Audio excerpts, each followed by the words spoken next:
see here. All right, 3, 2, 1. Hey everybody, Coach Mark here. Hope you're all having a nice day today.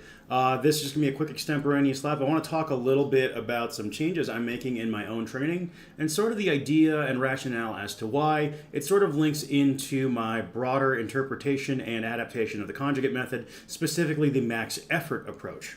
And in the simplest terms, I'm going to be done with 1 rep maxes for a while. It's one of those things where I have been hyper-fixated on 1 rep maxes for probably a little bit too long to the detriment of my overall development. And I think this is a common issue that lifters in general make, especially strongman and power building types. Power lifters, I'm not really talking to you. Your sport is 1 rep maximums, so it makes more sense, right? And for myself personally, I just don't feel like chasing 1RM's right now. However, I will say I'm still going to chase 1RM's on the deadlift because I like chasing 1RM's on the deadlift. It's just something I have a lot of fun with, and I don't feel that it is negative to my long-term development. Whereas 1RM's on something like a squat or a press, that has definitely impeded my overall potential, or at least the floor of my potential, because we can always raise the ceiling by training a little bit smarter. So ultimately, I think pushing 3 to 8 rep maxes on my squatting and pressing just makes more overall sense because it's going to build development across the board, right?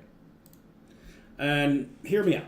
So for example, if I decided to return to the sport of strongman, the sport is inherently rep-based if you think about it. It's how many reps you can do in a minute generally. And even if it is a 1 rep max type event, if you have a good 3 rep max, that 3 rep max is a proxy for a really good opener, which is generally 88 to 92% of whatever your third attempt should be.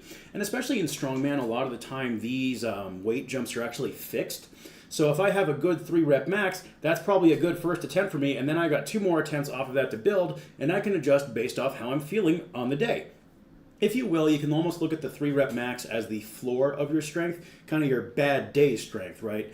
Because if you ask a lot of powerlifting coaches, for example, they will tell you your opener should be 1 at an RPE of 8, because that's just a good, reliable baseline, because your opener should be like a last warm-up, right? But 1 at RPE 8 also correlates to 3 at RPE 10, or a 3 rep max.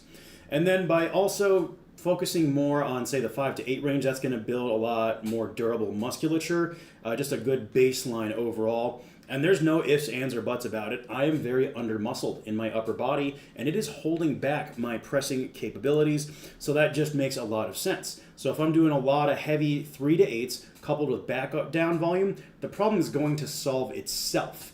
And that also helps me in terms of not overreaching consistently. Because let's say I want to hit a heavy 5 to 8, even if I only get 5, I'm still arriving in the rep delta that I want to be in. And this is also paired with me chasing some higher rep stuff right now. So for example, I've decided both my squat and my 30-degree dumbbell incline bench, I'm chasing heavy sets of 20 on both of those. Because for me, 20 rep squats are very appealing in the sense that they have a lot of good overall developmental benefits. And then after a 20 rep max phase on the squat, I could turn around and start pushing in the heavy 8 to 5 range if I were so inclined. And for a strongman athlete, again, should I look at competing again, that is a good rep range to be at for a lot of the compound movements because it'll have immense transference to the sport in terms of both reps for event situations as well as building a wide base of strength to help support a larger peak. You know, on something like a sandbag load, for example, you should be able to squat more than that sandbag for heavy sets of 5 to 8, obviously. That way your leg strength doesn't become a bottleneck on the movement. And this is the idea behind developmental progression with training, is building overall general physical attributes that then will not impede your skill, development, and expression of your strength on the individual implements.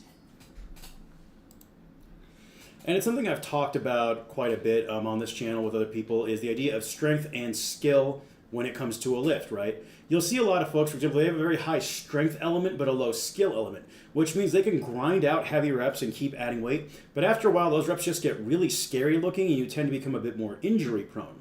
Conversely, you'll often see a high skill element but low strength element, wherein if you add like 5 pounds to the bar, all of a sudden technique falls apart or the weight doesn't even budge. This is extremely common with science-based lifters and technique cyborgs who are, hyper fixated on stuff like a perfect 3-count eccentric with a 2-count pause or sets of 15 to 20. You know the type of training I'm talking about here. And the problem with that style of training is if you're only focused on skill development or strength development, you are clipping your own wings because you're going to bottleneck in one of those very quickly. Whereas if you can concurrently develop both, concurrently, conjugate, you will get the benefit of being able to do both, right?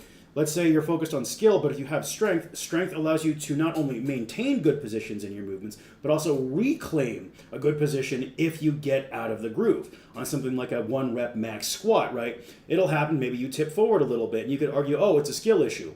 Well, no, it's a max weight, so that you need the strength to not only keep yourself from folding in half, but also to reclaim the position in the event you get out of the groove.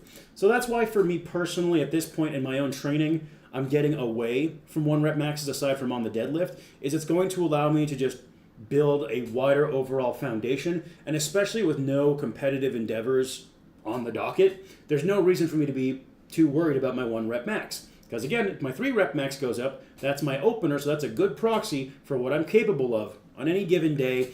And in general, outside of peaking for competition, I think a smart move is to worry about your bad day, the floor of your strength, rather than the absolute peak. What often happens is if you're always chasing peaks, you get a very narrow tower of physical ability that's essentially a house of cards, and it's going to tip over. So this gets you more robust, more versatile, which I think a lot of us could stand to do. Anyways, this was just sort of an off-the-cuff rant, just sharing some of my perspective and what I'm up to these days. A little later today, that is September 7th, you're going to see a video, longer form, coming out, where I'm going to be discussing one of my athletes and how we trained her for her first Strongwoman show. Anyways, folks, hope you're having a good one. I'll catch you later.